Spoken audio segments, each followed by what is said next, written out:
안녕하세요. 말씀 묵상 이광재 목사입니다. 저희들이 사사기 말씀을 계속 보고 있습니다. 저희들은 사사기 말씀을 통해서 하나님과의 그 언약의 관계, 이 관계에서 중요한 것은 무엇인가? 혹시 우리가 이러한 말씀을 통해서 지금 이 시대에, 지금 우리들에게 주시는 메시지를 통해서 우리 삶에 점검할 부분은 무엇인가? 이런 부분들을 지금 같이 나누고 있습니다. 오늘도 그 부분에 대해서 참으로 안타까운 부분을 보게 되는데요.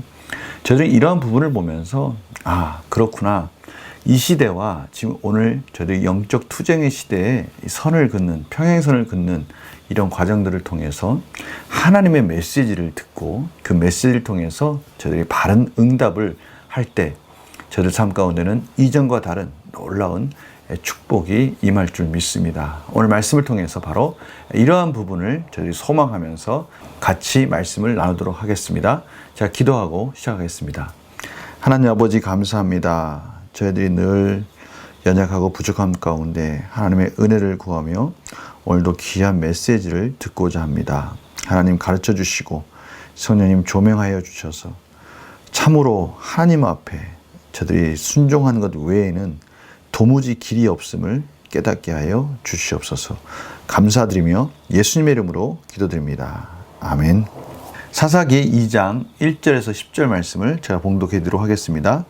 여호와의 사자가 길갈에서부터 복임으로 올라와 말하되 내가 너희를 애굽에서 올라오게 하여 내가 너희의 조상들에게 맹세한 땅으로 들어가게 하였으며 또 내가 이르기를 내가 너희와 함께한 언약을 영원히 어기지 아니하리니 너희는 이 땅의 주민과 언약을 맺지 말며 그들의 제단들을 헐라하였거늘 너희가 내 목소리를 듣지 아니하였으니 어찌하여 그리하였느냐. 그러므로 내가 또 말하기를 내가 그들을 너희 앞에서 쫓아내지 아니하리니 그들이 너희 옆구리에 가시가 될 것이요 그들의 신들이 너희에게 올무가 되리라 하였노라. 여호와의 사자가 이스라엘 모든 자손에게 이 말씀을 이르매 백성이 소리를 높여 운지라. 그러므로 그곳을 이름하여 복임이라 하고 그들이 거기서 여호와께 제사를 드렸더라. 전에 여호수아가 백성을 보내매 이스라엘 자손이 각기 그들의 기업으로 가서 땅을 차지하였고 백성이 여호수아가 사는 날 동안과 여호수아 뒤에 생존한 장로들 곧 여호와께서 이스라엘을 위하여 행하신 모든 큰 일을 본 자들이 사는 날 동안에 여호와를 섬겼더라. 여호와의 종 눈의 아들 여호수아가 110세에 죽음에 무리가 그의 기업의 경내 에브라임 산지 가하스산 북쪽 딥낫 헤레스에 장사하였고 그 세대의 사람도 다 그 조상들에게로 돌아갔고 그 후에 일어난 다른 세대는 여호와를 알지 못하며 여호와께서 이스라엘 위하여 행하신 일도 알지 못하였더라. 아멘. 오늘 본문을 보면요, 이 겉으로 보는 것과 다른 이런 양상들을 저희들이 보게 됩니다. 그게 무슨 의미냐 하면요, 이 길갈에서부터 복임으로 올라와 말하되 라는 이러한 과정들을 통해서 이 길갈은 여러분 잘 아시죠? 여호수아가 이스라엘 백성들을 요단강을 건넌 후에 그곳에서 제단을 쌓고 또 하나님께 예배를 드리고 이제 본격적으로 가나안을 정복하기 위해서 준비한 곳입니다.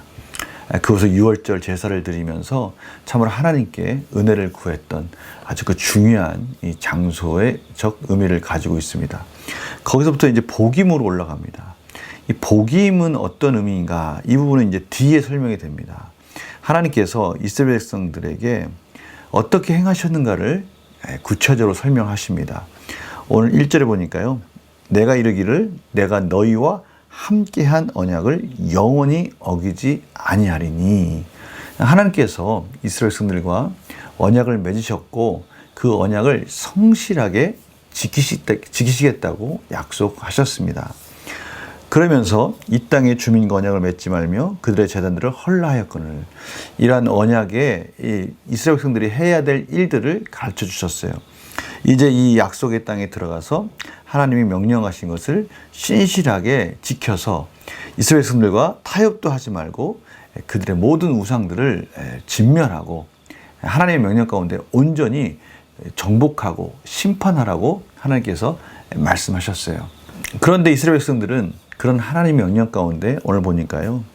너희가 내 목소리를 듣지 아니하였으니 어찌하여 그리하였느냐. 참으로 안타까운 하나님의 외침입니다.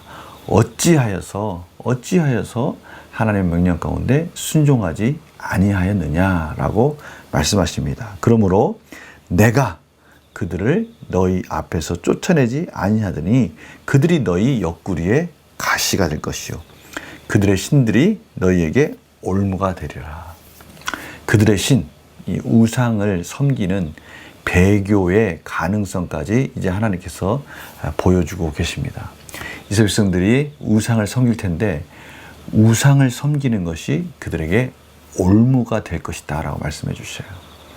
이스라엘 백성들이 남긴 그 가나안 거주민들은 가시가 되어서 이스라엘 백성들을 찌를 겁니다. 또한 그 우상들은 올무가 되어서 이스라엘 백성들을 이제 영원히 그들을 잡고 그들의 지배 가운데 그들에게 묶여있는 그들에게 지배를 받는 그런 우상들이 될 거라는 것이죠. 너무나 안타깝지 않습니까? 이 부분은 우리가 좀 잘 생각해 봐야 됩니다. 저희들이 우상을 섬긴다. 하나님 외에 다른 것들을 예배 드린다. 그곳에는 참으로 자유가 사라집니다. 올무가 됩니다. 저들에게 심판의 이유가 된다는 것이죠. 스스로 우리 삶 속에 그것으로 인해서 이제 진정한 평화를 누리지 못하는 그런 일들이 이어질 것이다라는 것을 말씀해 주고 계셔요. 이러한 하나님의 심판 가운데 이스라엘 백성들은 막 소리를 높여 웁니다. 그런데요, 이 부분이 참 중요해요. 이들의 울음은 회개의 울음이었을까요? 아니면 그냥 형식적으로 가식적인 울음이었을까요? 오늘 사절을 보니까요, 이들이 그 여호와의 사자의 말 가운데 소리 내며 웁니다. 그리고 그 이름을 복임이라 하고 거기서 여호와께 제사를 드렸다라고 말씀하고 있어요. 그런데요, 이것이 진정한 울음이 아닌 것은, 이들의 회개가 진정한 회개가 아닌 것은 이제 그 뒤에 이어지는 부분을 통해서 저희들이 알 수가 있습니다. 형식적인 울음이었다는 것이죠. 오늘 보니까요, 여호수아와 이 다음 세대가 갈라지는 것을 설명하고 있어요. 첫 번째 세대는 광야 세대입니다. 그리고 두 번째 세대는 여호수아와 함께 이제 가나안 땅을 정복하는 여호수아 세대라고 할 수가 있어요. 그리고 그 다음 세대는 여호수아가 죽은 후에 이 남은 장로들까지의 또 세대가 있습니다. 그런데 오늘 보니까요, 그 세대의 사람도 다 그 조상들에게 다 돌아갔고 이제 장로 세대까지 다 죽고 이제 남은 세대, 그 후에 일어난 다른 세대가 있습니다. 바로 이 세대가 이제 이 뒤에 이어지는 사사시대의 세대가 될 수가 있습니다.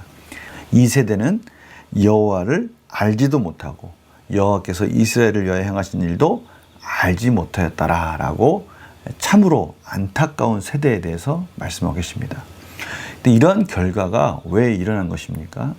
바로 이 앞에서 이스라엘 백성들이 이 가나안 땅을 온전히 정복하지 못하는 그런 불성실함 속에서 그들이 여러 가지 부분에 있어서 타협을 하고 우상을 섬김으로 인해서 하나님의 말씀, 하나님의 복음을 이들에게 전해야 될 필요성을 갖지 못하고 그로 인해서 이제는 다른 세대들이 이어진다는 것을 알 수가 있습니다.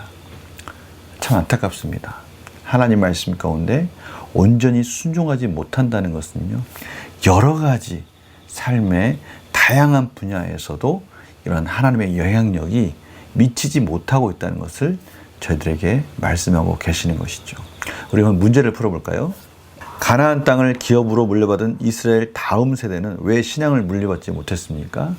이 하나님의 세대, 여호수아와 그 장로들 세대, 이 세대들이 점점 하나님 명령 가운데 순종하지 못하고 온전히 순종하지 못하고 자신들이 사는 그것에 만족하고 안착하고 오히려 하나님의 말씀 가운데 철저하게 순종하는 것이 게으른 것들이 이제는 다음 세대를 세우는 것까지도 책임 있게 완수하지 못했다는 것을 알 수가 있습니다.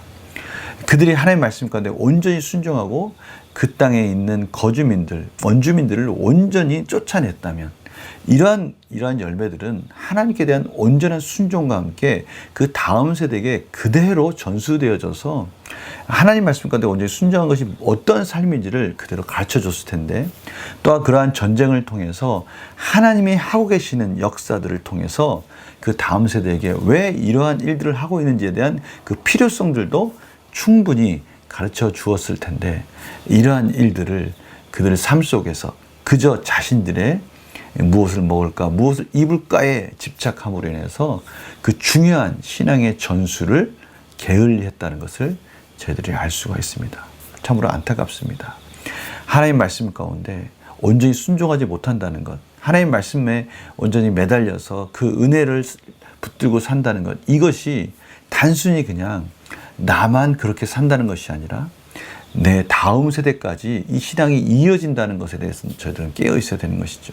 반대로 저희들이 불성실한 신앙생활을 한다, 이것은요 단순히 나 혼자의 삶 속에서만 이 멈추는 그러한 신앙의 정도가 아니라 다음 세대까지도 이런 불행이 이어진다는 것을 오늘 말씀하고 계시는 것이죠. 그래서 느낀 점 보면요, 하나님과의 언약을 어긴 대가로 가장 중요한 유산을 잃어버린 이스라엘을 보면 무엇을 느낍니까? 정말 중요한 하나님의 신앙의 유산을 지금 놓치고 있는 것입니다. 유산이라는 거 참 중요합니다. 미국의 예를 한번 들어보겠습니다. 미국은 18세기 이후에 두 명의 유명한 인물이 있습니다. 한 인물은 벤자민 플랭클린이고요. 또 한 인물은 조나단 에드워즈입니다. 제가 후에 자세히 설명드리겠지만 이 벤자민 플랭클린이 남긴 유산은 실용주의입니다. 둘 다 뉴 잉글랜드의 칼빈주의의 중요한 신앙적 유산을 가지고 그 유산을 받았는데요. 한 벤자민 플랭클린은 이 미국의 실용주의적 자유주의를 물려주었습니다. 그러나 조나단 에드워즈는 하나님의 신앙을 그 다음 세대에게 물려줬습니다. 다행히도 이 벤자민 플랭클린의 자유주의와 실용주의만 물려받았다면 세속화에 빠질 수 있는 위험을 조나단 에드워즈가 그 신앙적 유산을 물려줌으로 인해서 그 세속주의에 빠질 수밖에 없었던 미국을 기독교적 문화 속에서 하나님의 복음주의의 나라로 이어가도록 그 유산을 남겨준 것이죠. 여기에 대한 평가가 이루어지고 있습니다. 정말 이 부분 중요하지 않습니까? 저희들은 겉으로 보는 미국의 거대한 경제적인 또 여러 가지 군사적인 정치적인 부분을 보겠지만, 사실은 믿음의 선조들이 믿음의 유산을 남겨줬기에 아무리 타락할지라도 그들 밑에는 기독교적 세간이 흐르고 있다는 것을 알 수가 있는 것이죠. 저희들에게도 바로 이런 믿음의 유산이 필요합니다. 저희들 삶 속에 저희들이 어떻게 다음 세대에게 믿음의 유산을 남겨주는가, 이 부분에 저희들이 관심을 가져야 합니다. 이를 위해서 저희는 이 공동체를 빨리 회복하고 세워가는 것 중요하고요. 우리의 가족, 또 우리 주변에 있는 많은 사람들에게 하나님의 유산이 바르게 흘러갈 수 있는 이런 환경들을 하나님께 만들어달라고 구하는 것 또한 중요합니다. 이러한 기도 가운데 하나님께 지혜를 구하며 우리 삶 속에서 하나하나 다음 세대에 관심을 가지고 다음 세대에게 믿음의 유산을 물려주어야 또 그들이 생명력 있는 하나님의 은혜 가운데 살아갈 수 있다는 것, 이거 꼭 기억하면서 오늘은 이 부분에 대해서 소중한 하나님의 메시지를 듣고 저희들이 묵상하며 저희들 작은 걸음이라도 다음 세대를 생각하는 그런 실천으로 나아갔으면 합니다. 제가 기도하고 마치겠습니다. 하나님 감사합니다. 저희들 오늘 믿음의 유산의 소중함에 대해서 같이 나누었습니다. 하나님께서 주신 이 중요한 메시지 마음속에 새기고 저희들이 다음 세대를 살리는 것이 얼마나 소중한지를 저희들이 깨닫게 하여 주시옵소서. 저희 가족 공동체, 교회 공동체, 이 나라 공동체의 다음 세대에게 믿음의 유산을 물려주기 위해서 저희들이 작은 걸음이라도 실천할 수 있도록 은혜를 베풀어 주시옵소서. 감사드리며 예수님의 이름으로 기도드립니다. 아멘. 저희들의 다음 세대에게 믿음의 유산을 물려준다는 것, 그것은 생명을 물려주는 것입니다. 무엇보다도 정말 소중한 유산입니다. 이 부분에 대해서 저희들이 하나님께 은혜를 구하는 귀한 시간 되며 오늘 하루도 또 이러한 부분을 곰곰이 묵상하는 복된 하루가 되시기를 간절히 축원합니다. 내일 또 뵙겠습니다. 안녕히 계세요.